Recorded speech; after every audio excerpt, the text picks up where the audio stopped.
a missive on human industrial capacity written by Farmwitch 4275. When humanity was first encountered, they were below the standard galactic consciousness, below the need for anyone to care. They lagged behind us in terms of tech, weaponry, colonization, and economic prowess. When we first found them, they were more excited to meet us than we were to meet them. They were, after all, beneath our notice. We exchanged information, settled borders, and even had an issue where they colonized a planet within someone else's borders. They resolved it peacefully and simply walked away, deciding to abandon the planet and the system entirely, resettling somewhere else instead of potentially starting a war. We decided not to investigate further and simply left them alone. This turned out to be a bad idea. So here is a precursory note before the story even begins. We as a galaxy had all but abandoned so-called analog modes of warfare. All battles are done by gigaton capacity laser technology and shielding, giant warships with heavy lasers that can strike targets of up to 250 miles, ranges that are considered the standard for any form of modern battle. This is due to how prohibitive most weapon systems are. Ballistic munitions require powder primers and other such things that aren't very safe. Munitions that cause more damage to the ship than they can inflict on the enemy. If the enemy gets lucky or knows what they are doing, it's also impossible to manufacture such things in space unless you have a craft with its own refinery and manufacturing facilities, which aren't very economical in large ship fleets. Railgun technology was also phased out by the community. Gauss tech even more so, for similar reasons. The energy weapons, mazes, and pulse tech simply outweighed other options. Some empires use railguns, but focus almost entirely on laser technology, especially modern armaments, such as the Imperiate's primary turbomaster batteries that can vaporize a city block. In short, the galaxy has a reliance on laser weaponry, short or long range, and it's all to do with economics and industry. It's not that we can't, it's just too expensive. Lasers offer a better, more honorable, more economically viable option. Fuel is also not a real concern when you have a laser-based ship.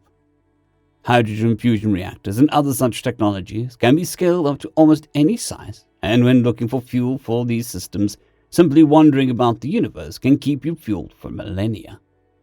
An easier option, even than that, is to simply find a local gas giant, skim some gas off the top, and keep yourself full of all the fuel you could need for the next year, even at full power.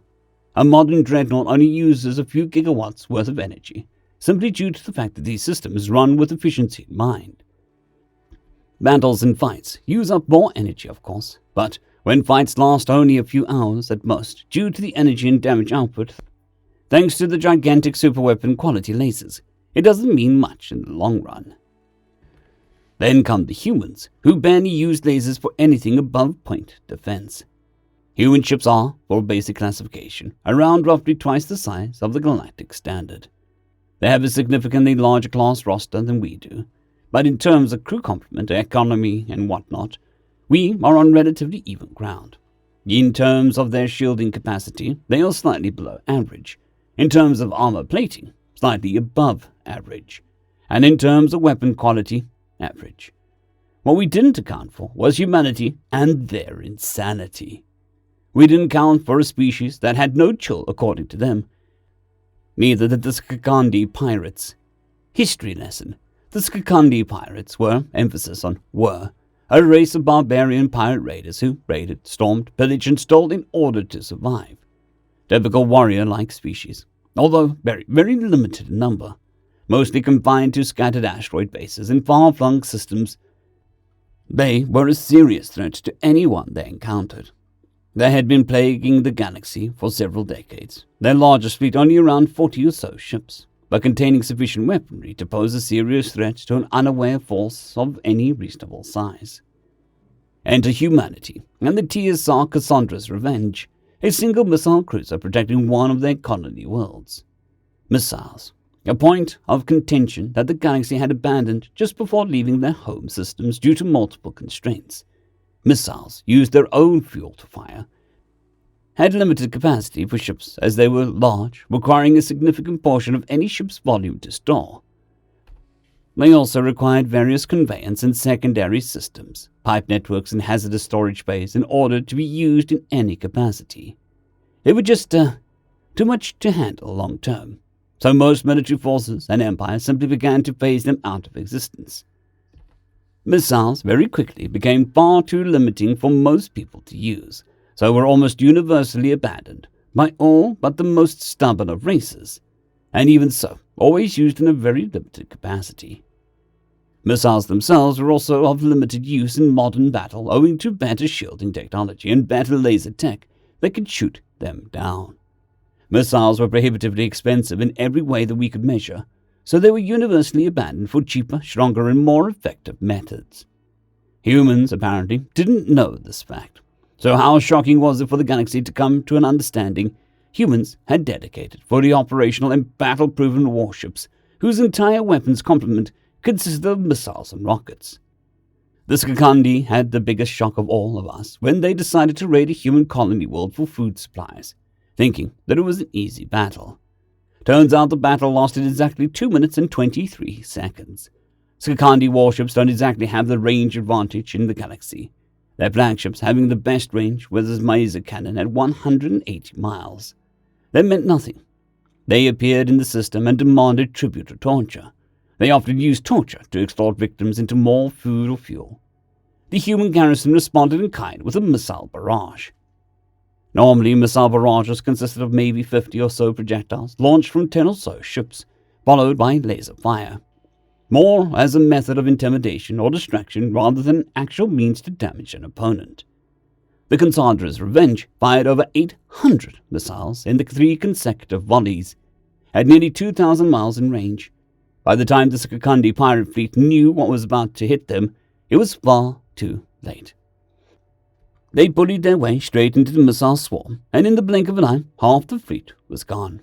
This is partly due to the fact that they had their shields down on approach, saving energy capacitors for full engagement, as is the standard. They realized that they were outmatched, but being the warriors they were, they wouldn't surrender and continued their advance.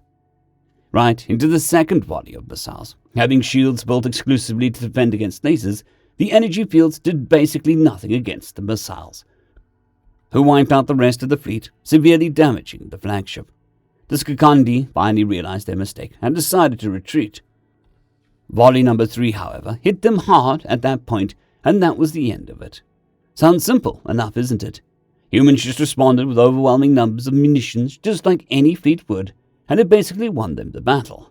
Not so, it's a lot more complex than that. A lot more.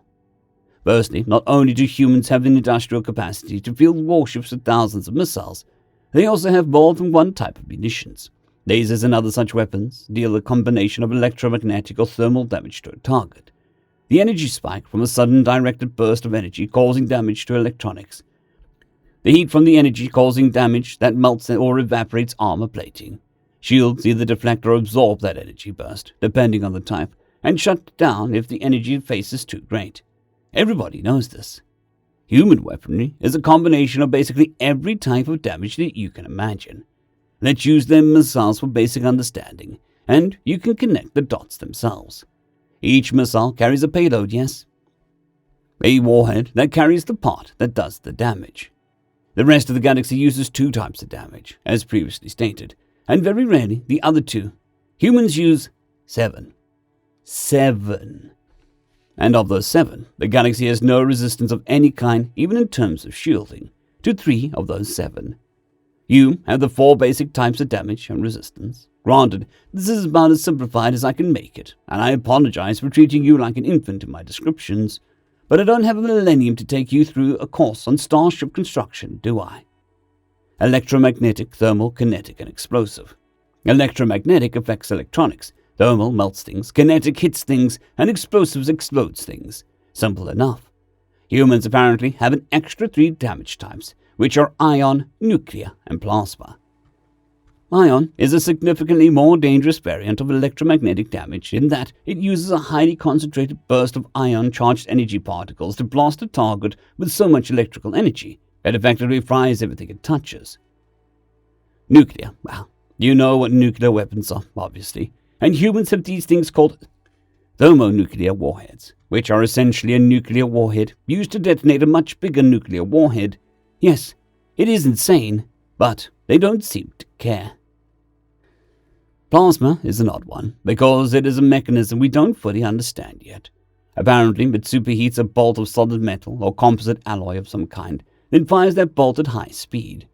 It's sort of like taking a flaming hot ball of metal and flinging it at something really, really fast.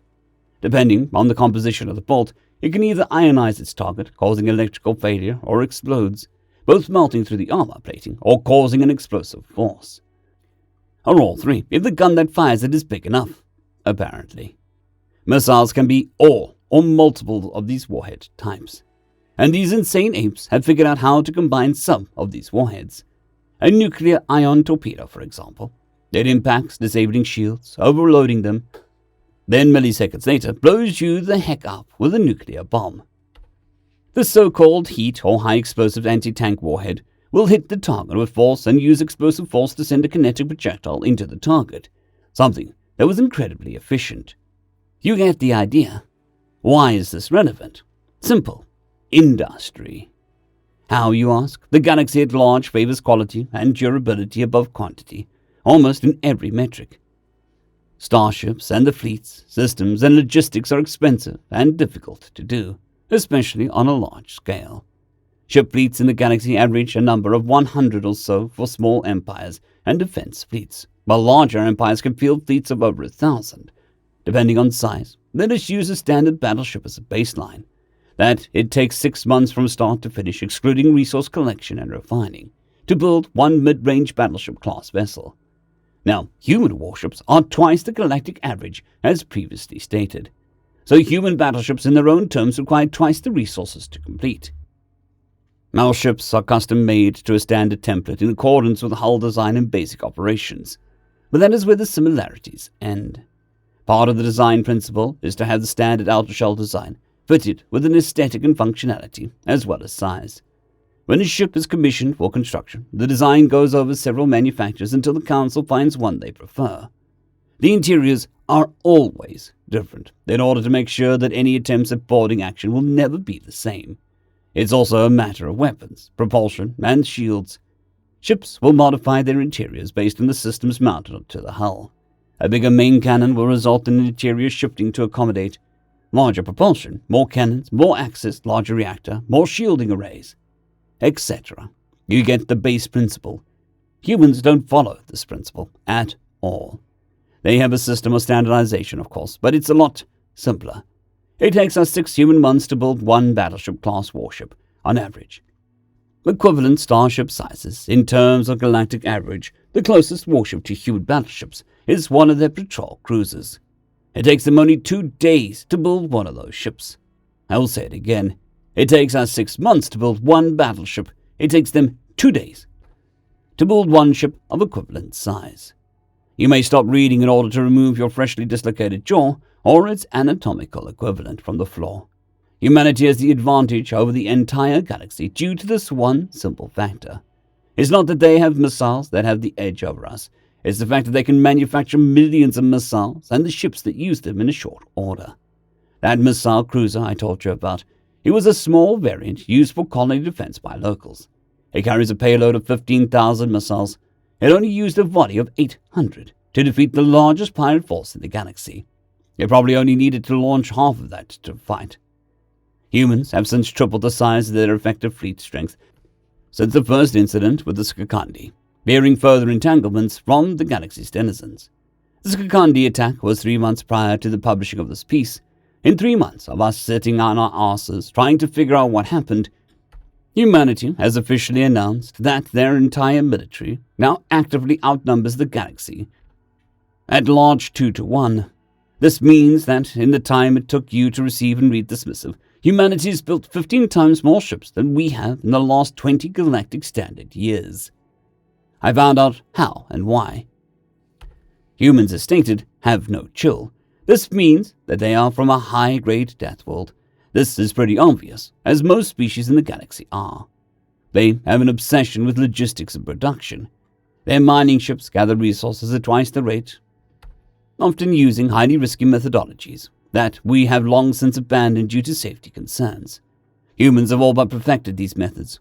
Human star systems are not as well populated as it seems, because some of the lesser worlds are systematically mined to the core for resources, then shipped in some of the most advanced logistic systems seen in the galactic history. Dedicated cargo ships operating in specialized slipgates that allow these ships to pass through slip space from one point to another instantly.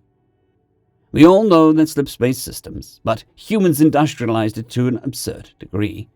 Their gates can allow any fleet of any size to simply wander through, crossing half the galaxy in mere seconds. Then there are the so-called forge worlds, entire planets dedicated to processing and distribution of these resources. These forge worlds are entire planets that have been converted into enormous factories, industrial production facilities, and manufacturing hubs, each one a true marvel of engineering in their own right. Our ships have resources delivered to shipyards. Then a skilled team of artisans, craftsmen, smiths, and engineers manufacture everything on site. With humans, their ships are built via a process of logistics. Parts, pieces, and components are all built according to the standardized template.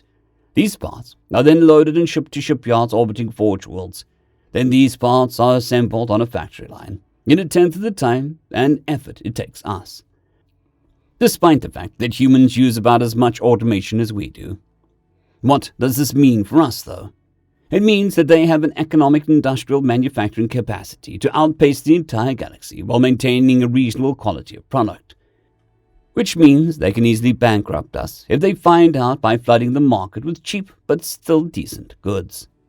It means if we were to try and engage them in warfare, not only do they outrange us and outgun us, and they can replace their losses tenfold in a tenth of the time. The tech they have for warfare baffles strategists, and even if we manage to get in range, we will win the battle, but with catastrophic losses. Which means that fighting them in almost any engagement will be a waste of time, resources, and most importantly, manpower. It means that if one of us gets into humans first, they now have the distinct advantage over anyone and everyone else. Humans are desperate for an ally in the galaxy, or a friend. Anyone who takes advantage of this fact will gain direct access to their industry and military. This will leave this empire to weave whatever narrative they want to convince humanity that their empire needs to expand, and those who aren't allies will be targets. In short, humanity is poised to become the central point in the galactic politics, has the ability to bankrupt us in a matter of months, can outnumber us 100 to 1, outclasses us 50 to 1, and can field the largest navy ever assembled in known history in a matter of a few years, if sufficiently provoked. Humanity presently represents an existential threat that we can't fight against, one we can't even hope to beat in any straight engagement or battle. Even if we send every single ship that exists against them at once, we may win the war and wipe them out with a decent enough leadership, but our losses would be far greater than any potential gain for it. Their weapons can engage at far greater range than we can, and even if this range advantage wasn't a factor, they have the industrial capacity to manufacture enough of these weapons to make us suffer disastrous losses in any battle. If the range and number were not a factor, we might have stood a chance, were it not for the strange obsession with mixing and creating new weapons types. With these weapon types alone, they can match us without the numbers on any battlefield. And this is calculated using our strategies and tactics, as we do not know how they fight in real conflict.